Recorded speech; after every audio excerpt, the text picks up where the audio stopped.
वो एक बहुत ही सुंदर जंगल था। दोपहर का समय था। घने जंगल में झाड़ियों के बीच एक तांत्रिक बैठा हुआ था। उसके सामने कुछ लकड़ियां जल रही थीं और वो तेज आवाज में मंत्र पढ़ रहा था। ओम ह्रीं क्लीं कालिकाय नमः। ओम नमो भगवते नागराजाय नमः। ओम क्लीं क्लीं मणिदायिने स्वाहा। तभी वहां एक नकाबपोश आ पहुंचा और गुस्से से तांत्रिक की ओर घूरता हुआ बोला, पिछले कई वर्षों से तुम केवल मंत्र पे मंत्र पढ़े जा रहे हो, लेकिन मुझे कुछ होता हुआ तो नजर नहीं आ रहा। लगता है कि तुम मेरा समय बर्बाद कर रहे हो। ये सुनकर तांत्रिक ने मंत्र पढ़ना रोक दिया और क्रोधित नजरों से नकाबपोश को देखते हुए बोला, बकवास मत करो, तुम मेरी शक्ति को नहीं जानते। मुझे कोई ऐसा वैसा तांत्रिक मत समझो। ओम ह्रीं क्लीं। हाँ, तो तुम्हें कोई ऐसा वैसा तांत्रिक नहीं समझा था, इसीलिए तो तुमसे हाथ मिलाया था। लेकिन अभी तक तुमसे कुछ हो नहीं पाया है। तांत्रिक के चेहरे पर रहस्यमयी हंसी आ गई। चिंता मत करो, मेरे सामने बैठ जाओ। आज मेरी सिद्धि का आखिरी दिन है। आज इच्छाधारी नागिन को मेरे सामने प्रकट होना ही होगा, और जैसे ही वो मेरे सामने प्रकट होगी, मैं उसे अपनी काली शक्ति से बांध दूंगा, जिससे वो मणि देने पर विवश हो जाएगी। और फिर उसके बाद हम दोनों मिलकर इस संसार पर शासन करेंगे। नकाबपोश चुप होकर तांत्रिक के सामने बैठ गया। तांत्रिक पुनः तेज आवाज में मंत्र पढ़ने लगा। कुछ ही देर में तेज हवाएं चलने लगी और रंग बिरंगी किरणों के साथ एक नागिन प्रकट हो गई। तूने मुझे यहाँ क्यों बुलाया है? हर मनुष्य की यही चाहत होती है, इच्छाधारी नागिन की मणि हासिल करना। चलो, मुझे अपनी मणि दे दो। नामुमकिन। हम इच्छाधारी नागिनों को मणि वर्षों की तपस्या के बाद मिलती है, और हम इसे किसी भी दुष्ट मानव के हाथों में नहीं देते। इसलिए मणि के सपने देखना भूल जाओ। तो फिर ठीक है, अगर ऐसी बात है तो फिर देख मेरी शक्ति। तू अपने स्थान से हिल भी नहीं पाएगी। ओम ह्रीं क्लीं चामुंडाय नमः। इतना कहकर तांत्रिक मंत्र पढ़ने लगा। तभी झाड़ियों से एक दूसरे सांप ने निकलकर तांत्रिक के पैर में डस लिया। तांत्रिक दर्द से करहाने लगा। सांप फुर्ती से नागिन के पास पहुंचा। तांत्रिक का शरीर नीला पड़ने लगा। मुझसे बस थोड़ी सी भूल हो गई। मुझे नहीं पता था कि तेरे साथ नाग भी आएगा। इतना बोलकर तांत्रिक दोबारा मंत्र पढ़कर अपने शरीर के उस स्थान की ओर फूंकने लगा जहां पर सर्प ने डसा था। अगले ही पल उसका चेहरा सामान्य हो गया। वो नागिन की ओर देखकर रहस्यमयी अंदाज में मुस्कुराता हुआ बोला, तुझे क्या लगता है? क्या सांप का जहर मुझ पर असर कर सकता है? मूर्ख नागिन, मेरे काले मंत्रों की शक्ति के आगे किसी भी नागिन का जहर कुछ भी नहीं है। ये तांत्रिक बहुत शक्तिशाली है। इससे पहले कि ये अपनी तंत्र क्रिया से हमें किसी सीमा से बांध दे, हमें तुरंत यहाँ से निकलना चाहिए। नाग और नागिन तेजी से वहाँ से भागने लगी। अरे मूर्ख, देख क्या रहा है? उन दोनों में से किसी एक को पकड़। अगर वो दोनों भाग गए ना, तो फिर उन्हें दोबारा पकड़ना नामुमकिन होगा। पकड़! तांत्रिक और नकाबपोश दोनों नाग नागिन के पीछे भागने लगे। तभी तांत्रिक की नजर एक बड़े पत्थर पर पड़ी। अरे, मैं अपने मकसद में कामयाब होने ही वाला था, लेकिन न जाने ये कहां से आ गया। अब मैं इसे जीवित नहीं छोड़ूंगा। उसके बाद नागिन अकेली रह जाएगी, और नाग के बिना नागिन का अस्तित्व अधूरा है। वो नागमणि देने पर विवश हो जाएगी। तांत्रिक पत्थर उठाकर नाग के ऊपर वार करने ही वाला था कि तभी एक छोटा पत्थर तांत्रिक के मुंह पर आकर लगा। वो पीछे गिर गया। अचानक झाड़ियों से एक सुंदर युवक बाहर आया। ये तुम क्या कर रहे हो? तुम बेचारे इन सांपों को मार क्यों रहे हो? मेरे रास्ते से हट जा।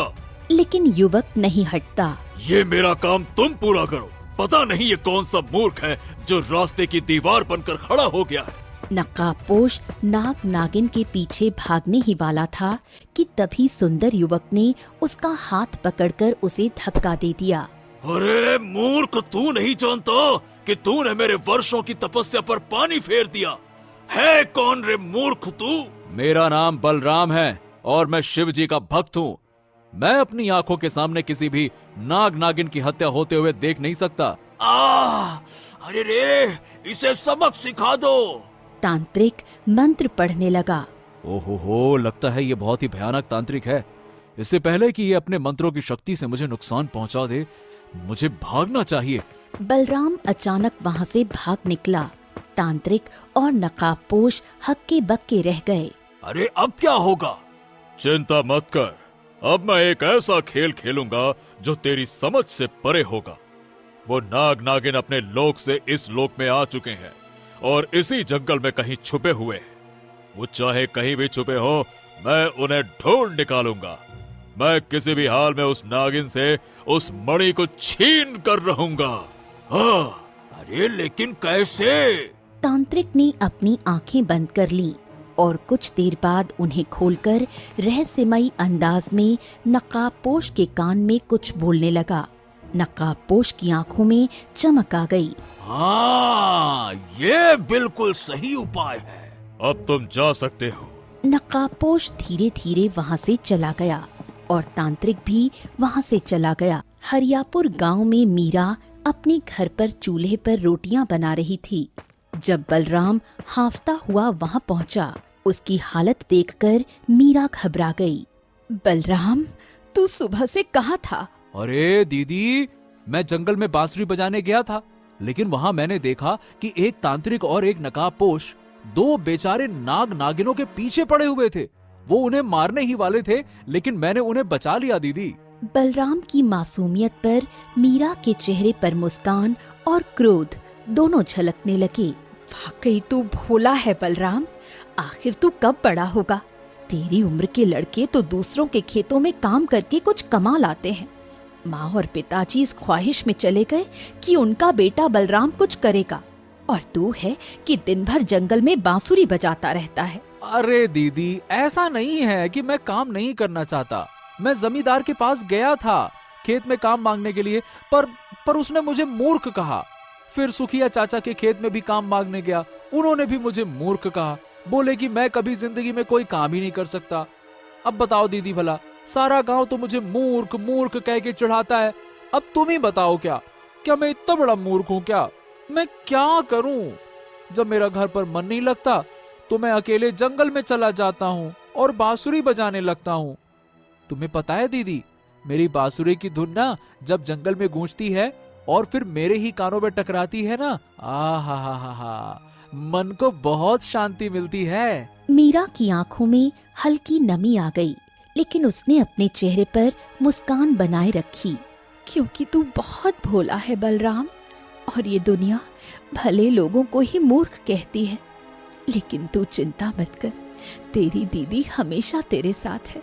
क्या करूं, जब घर की हालत बिगड़ती है तो ना चाहते हुए भी अपना गुस्सा तुझ पर निकाल देती हूँ। माँ पिताजी तो नहीं रहे, मैं ही दूसरों के खेतों में काम करती हूँ, जमींदार के घर बर्तन मांजती हूँ और जैसे तैसे घर चलाती हूँ। मीरा की बात सुनकर बलराम चुप हो गया, उसका चेहरा उदास हो गया। तभी गांव का मुखिया वहां आ पहुंचा। अरे मीरा, अब तुम्हें अपनी आर्थिक स्थिति की चिंता करने की जरूरत नहीं है। क्या मतलब है आपका? मीरा, हमारे गांव का युवक गणपत, तुम उसे जानती हो ना? हाँ जानती हूँ, लेकिन आप उसके बारे में मुझसे क्यों पूछ रहे हैं? हाँ देखो मीरा, गणपत बहुत मेहनती है और वो तुम्हारी तरह अनाथ है। तुम्हारे माता पिता अब इस संसार में है नहीं। गांव का मुखिया होने के नाते अब मेरा कर्तव्य बनता है कि तुम्हारा विवाह किसी अच्छे व्यक्ति से करूं। गणपत तुम्हारे लिए सबसे अच्छा है, वो तुम्हें खुश रखेगा और उसे कोई दान दहेज भी नहीं चाहिए। मुखिया की बात सुनकर मीरा का चेहरा उतर गया। आपने मेरे बारे में इतना सोचा, इसके लिए धन्यवाद मुखिया जी। लेकिन मैं अपने भाई बलराम को छोड़कर कहीं नहीं जा सकती। आप तो जानते हैं कि बलराम कितना भोला है। उसके भोलेपन का फायदा न जाने कितने लोग उठाते हैं। मेरे जाने के बाद ये बेचारा क्या करेगा? कोई उसे काम नहीं देता। जहाँ भी काम मांगने जाता है उसे मूर्ख कहा जाता है। देखो मीरा, मैं जानता हूँ और मैंने इस बारे में गणपत से बात की थी। मैंने उसे बताया कि मीरा अपने छोटे भाई बलराम को छोड़कर कभी विवाह नहीं करेगी। गणपत बलराम को अपने घर पर रखने को तैयार है, उसे कोई ऐतराज नहीं है। हाँ मीरा, सोच के देखो, तुम्हें पति मिल जाएगा, गणपत को एक पत्नी और बलराम को एक परिवार मिलेगा, घर मिलेगा, उसकी परवरिश अच्छे से होगी, और क्या चाहिए। गणपत का घर बहुत सुंदर है और वहाँ तुम दोनों आराम से रह पाओगे। मीरा की आंखें भर आईं। उसे पहली बार लगा कि किसी ने बलराम के बारे में भी सोचा। अगर ऐसी बात है तो मैं गणपत से विवाह करने को तैयार। कुछ ही दिनों में गणपत और मीरा का विवाह संपन्न हो गया। मीरा अब गणपत की पत्नी बनकर उसके घर चली गई और बलराम भी उसी दिन से अपने जीजा गणपत के साथ ही रहने लगा। कुछ दिन तक मीरा, बलराम और गणपत के जीवन में सब कुछ शांतिपूर्ण रहा। लेकिन धीरे धीरे गणपत का व्यवहार बदलने लगा। एक दिन वो क्रोधित होकर बलराम से बोला, ए बलराम, जा बाजार से शुद्ध देशी घी और ताजा मक्खन लेकर तो आ, जा। इतना बोलकर गणपत ने कुछ मुद्राएं बलराम के हाथ में थमा दी। बलराम चुपचाप बाहर चला गया। कुछ देर बाद वो खाली हाथ लौट आया। अरे खाली हाथ क्यों आया है? मैंने तुझे मक्खन लाने के लिए भेजा था ना। जीजा जी, मैं दुकानदार के पास गया था, लेकिन उसने कहा कि अभी ताजा मक्खन नहीं आया है, कुछ देर बाद आएगा। गणपत का चेहरा गुस्से से लाल हो गया। उसकी आंखें जलने लगीं। अरे मूर्ख कहीं के, क्या गांव में एक ही दुकान है? दूसरी दुकान पर नहीं जा सकता था? इतना कहते हुए गणपत ने बलराम को जोर से एक थप्पड़ जड़ दिया और फिर डंडा उठाकर उसकी पिटाई करने लगा। नालायक! जीजा जी, मुझे मत मारिए, ये बात मेरे ध्यान में नहीं रही। आप कहते तो मैं दूसरी दुकान पे चला जाता ना, मुझे नहीं पता था कि दूसरी दुकान पे जाना है। तभी मीरा वहाँ आ पहुँची। उसने डंडा पकड़कर गणपत का हाथ रोक दिया। ये आप क्या कर रहे हैं? इतनी सी बात पर मेरे भाई को क्यों मार रहे हैं? अरे तेरा भाई इस धरती का कलंक है, कलंक। मेरी ही अकल मारी गई थी जो तुझ जैसी अनाथ से विवाह कर लिया और ऊपर से दहेज में अपने निकम्मे भाई को मेरे सर पे लाद दिया। आप तो जानते थे ना कि बलराम भोला है और मैं उसे छोड़कर विवाह नहीं कर सकती थी। हाँ, पता था, लेकिन ये नहीं पता था कि ये मेरे लिए सर दर्द बन जाएगा। गणपत बलराम की ओर घूरते हुए देखकर बोला, इतना बड़ा मूर्ख होगा? अरे अब यहाँ खड़ा खड़ा घूर क्या रहा है? निकल जा यहाँ से, निकल। मैं तुझे और नहीं रख सकता, निकल। आप ये क्या कह रहे हैं? मेरा भाई कहाँ जाएगा? वो बहुत भोला है। अरे तो कहीं भी जाए, मुझे कोई मतलब नहीं है।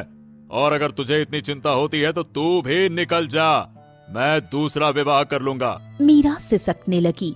उसका चेहरा फीका पड़ गया। ये कैसी बातें कर रहे हैं आप? अगर आप मुझे छोड़ देंगे तो मैं कहाँ जाऊंगी? मैं दोनों में से किसी एक को ही रख सकता हूँ, या तो तुझे या तो तेरे भाई को। बलराम की आंखें भर आईं। उसने गणपत की ओर देखा। जीजा जी, दीदी को मत निकालिए। अगर दीदी को घर से निकाल दिया तो उनकी बहुत बदनामी हो जाएगी। समस्या मुझ में है ना, मैं मूर्ख हूँ, नालायक हूँ ना, मैं ही चला जाता हूँ। हाँ। इतना कहकर बलराम घर से बाहर निकल गया। मीरा उसके पीछे भागी।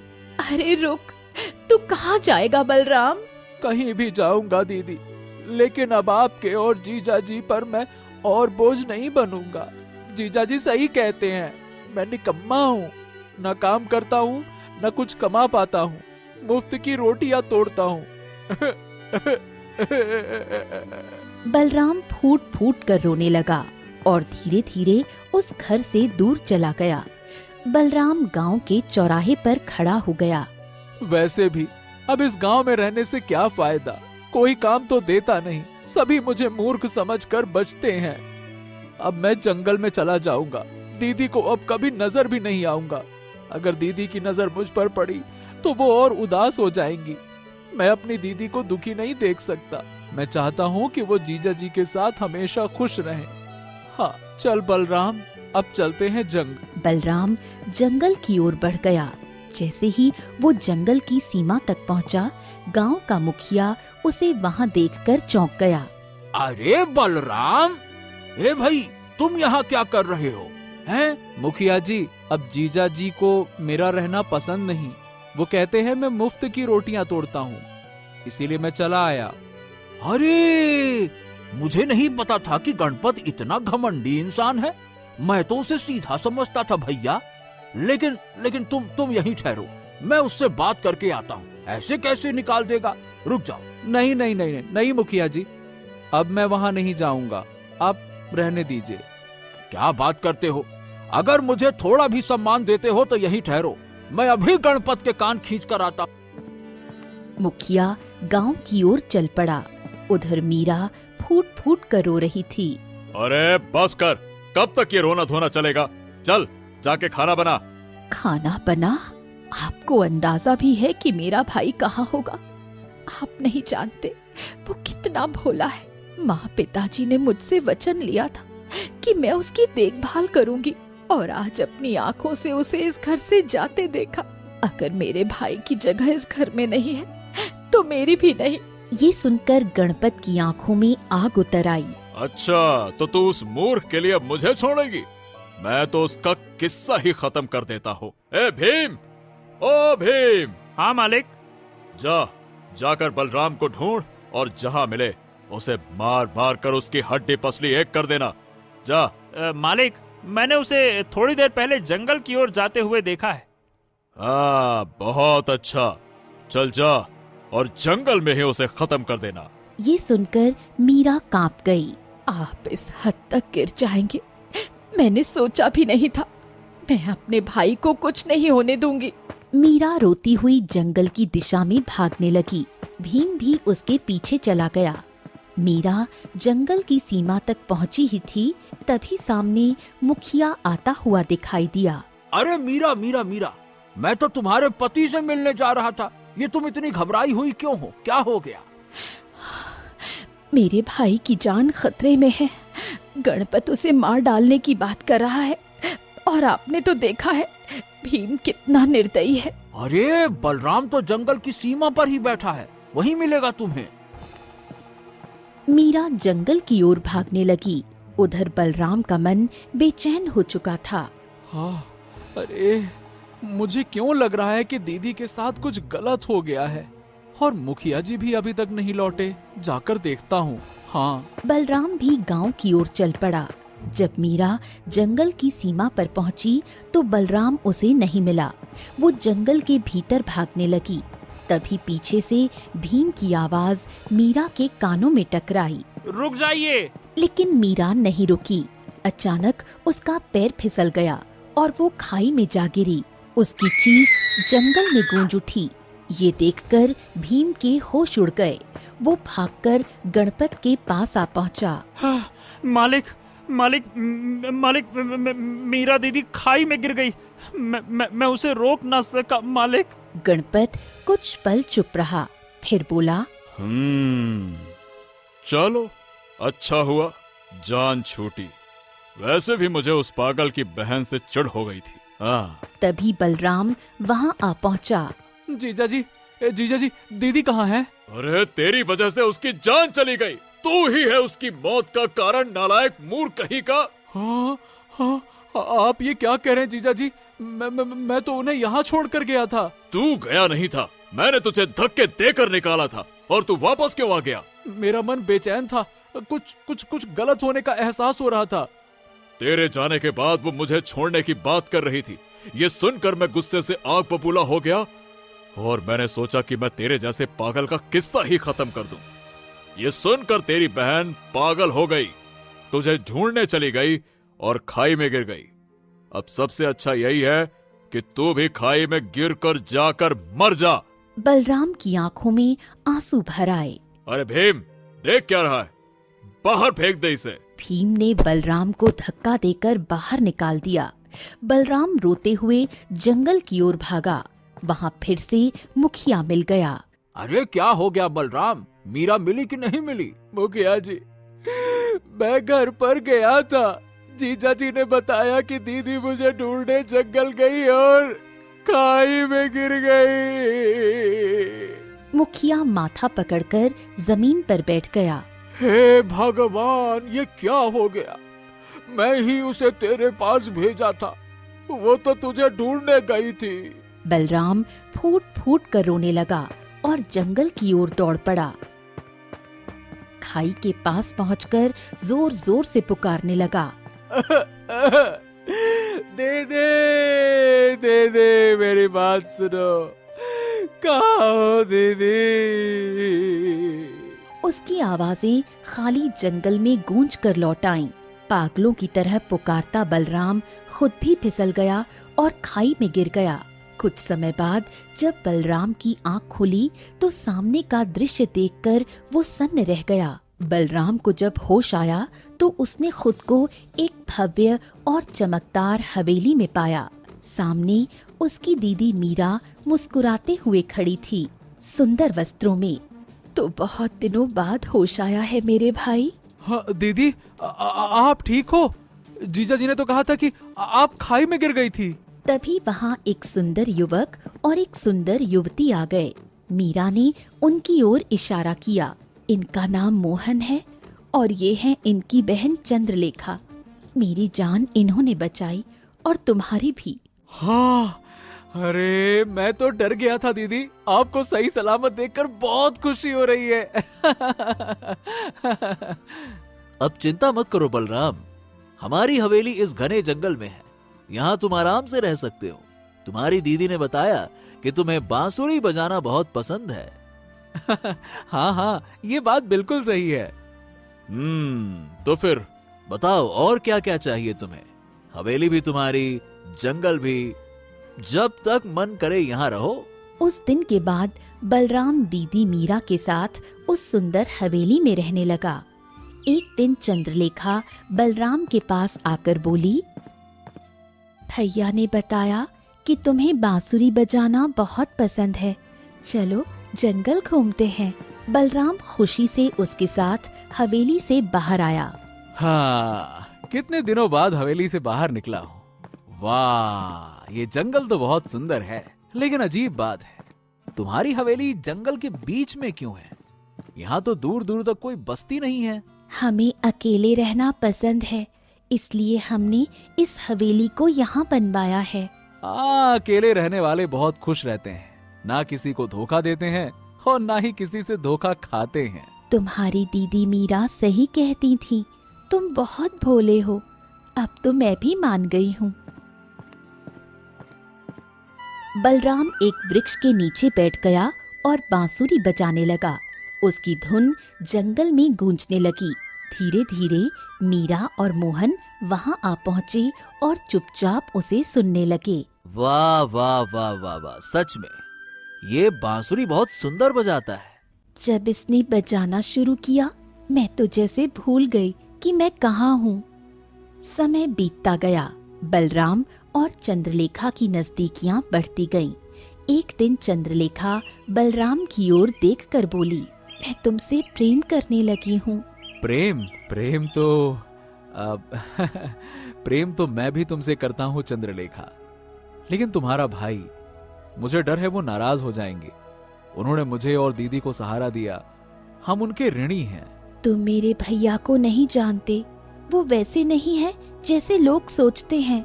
मैं ऐसे ही किसी युवक से विवाह करना चाहती थी जो ईमानदार हो, निश्चल हो। तुम वैसे ही हो। तभी मोहन वहां आ पहुंचा।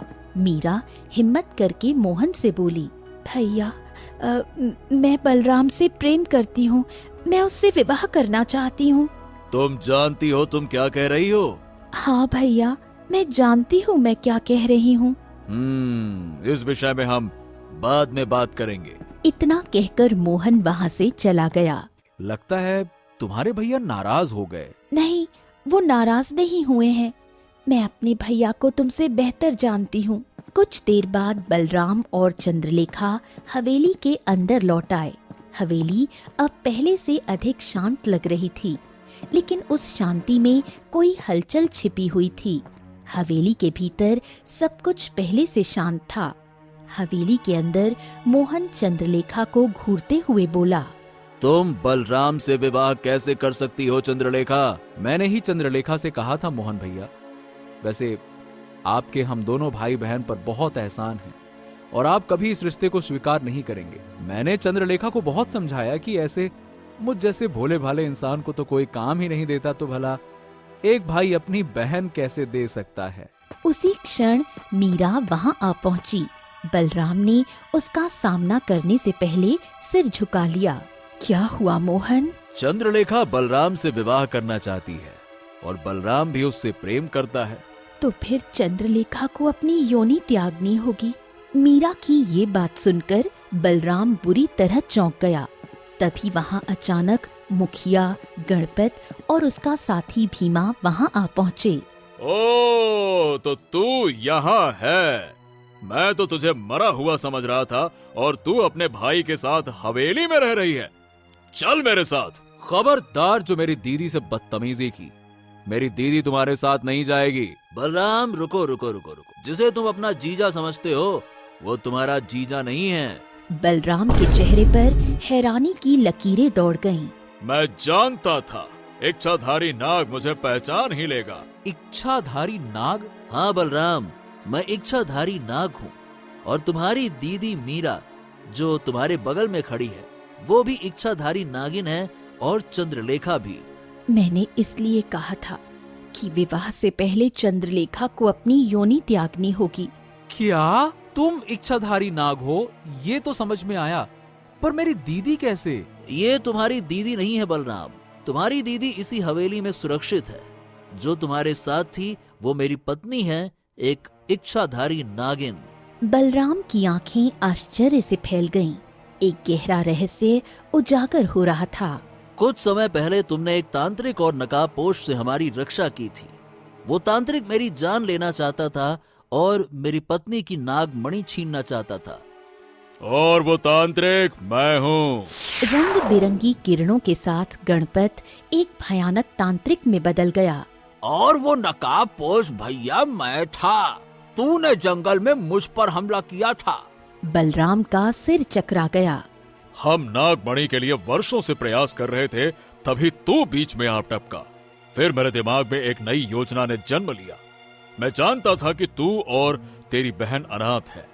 मैंने मुखिया से कहा कि तेरे गांव में गणपत का रिश्ता लेकर जाए। विवाह के कुछ दिन बाद मैं अपनी शक्ति से गणपत को गायब कर दिया और उसकी जगह खुद मैं वहां पे आ गया। ओ, अब समझ में आया जीजा जी अचानक बदल क्यों गए थे। मैंने तुझे गणपत के रूप में जानबूझकर परेशान किया, तुझे मारा पीटा।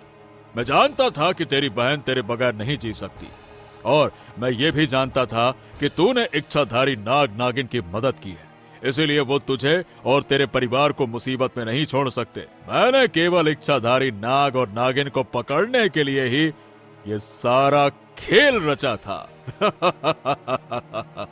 पहले तेरी बहन खाई में गिरी, उसके बाद तू खाई में गिरा। मुखिया को तो विश्वास हो गया था कि तू और तेरी बहन मर चुके हैं, लेकिन मैं जानता था कि जंगल में ही इच्छाधारी नाग और नागिनों का वास है। वो तुझे और तेरी बहन को कोई नुकसान नहीं पहुंचने देंगे। तुम दोनों भाई बहनों को बचाने के लिए इच्छाधारी नाग नागिनों को मानव के रूप में आना ही होगा और मैं इसी बात का तो इंतजार कर रहा था, क्योंकि नाग के रूप में उन दोनों को पकड़ पाना असंभव था। ये तांत्रिक सही कह रहा है। जैसे ही ये मरेगा असली गणपत भी लौट आएगा और तुम मुझे मार नहीं सकते। अब मैं अपने काले मंत्रों की शक्ति से तुझसे वो मणि छीन लूंगा। मैं केवल अपने भैया और भाभी की मणि को सुरक्षित रखने के लिए ही इस लोक तक आई हूँ। तू मुझे नहीं जानता। मैं हजारों वर्षों तक साधुओं के साथ रहकर बहुत सी तंत्र मंत्र क्रियाएं सीख चुकी हूँ और मैं और मेरे मित्रों का मुकाबला तू नहीं कर सकता। इतना कहकर चंद्रलेखा की आंखों से रंग बिरंगी किरणें निकलने लगीं और मुखिया और तांत्रिक के शरीर में आग लग गई। ये कैसे संभव हो सकता है? कुछ ही देर में तांत्रिक और मुखिया जलकर राख हो गए। मुझे छोड़ दो, मैं तो बस गणपत भाई का नौकर था, मुझे नहीं मालूम था कि ये क्या खेल चल रहा है, मुझे माफ कर दो। तभी वहाँ पर रंग बिरंगी किरणों से गणपत प्रकट हो गया। मोहन तुरंत दूसरे कक्ष में चला गया और बलराम की बहन मीरा को ले आया। बलराम के सामने एक ही शक्ल की 2 मीराएं खड़ी थीं। मोहन और दूसरी मीरा नाग नागिन में परिवर्तित हो गए, लेकिन चंद्रलेखा नहीं। भैया, मैं बलराम से प्रेम करती हूँ, इसलिए मैं अपनी नाग योनि त्यागना चाहती हूँ। मेरा आशीर्वाद तुम्हारे साथ है। इतना कहकर इच्छाधारी नाग नागिन रंग बिरंगी किरणों से गायब हो गए और अगले ही पल वो सुंदर हवेली भी गायब हो गई। चंद्रलेखा, बलराम, गणपत और मीरा के साथ गांव वापस आ गई। गणपत और मीरा ने चंद्रलेखा और बलराम का विवाह एक मंदिर में संपन्न करा दिया। कुछ समय बाद बलराम बहुत ज्यादा धनी बन गया, क्योंकि चंद्रलेखा के अंदर अभी भी कुछ जादुई शक्तियाँ मौजूद थीं। तो दोस्तों, कहानी कैसी लगी कमेंट बॉक्स में जरूर बताइए। चैनल को जरूर सब्सक्राइब कीजिए।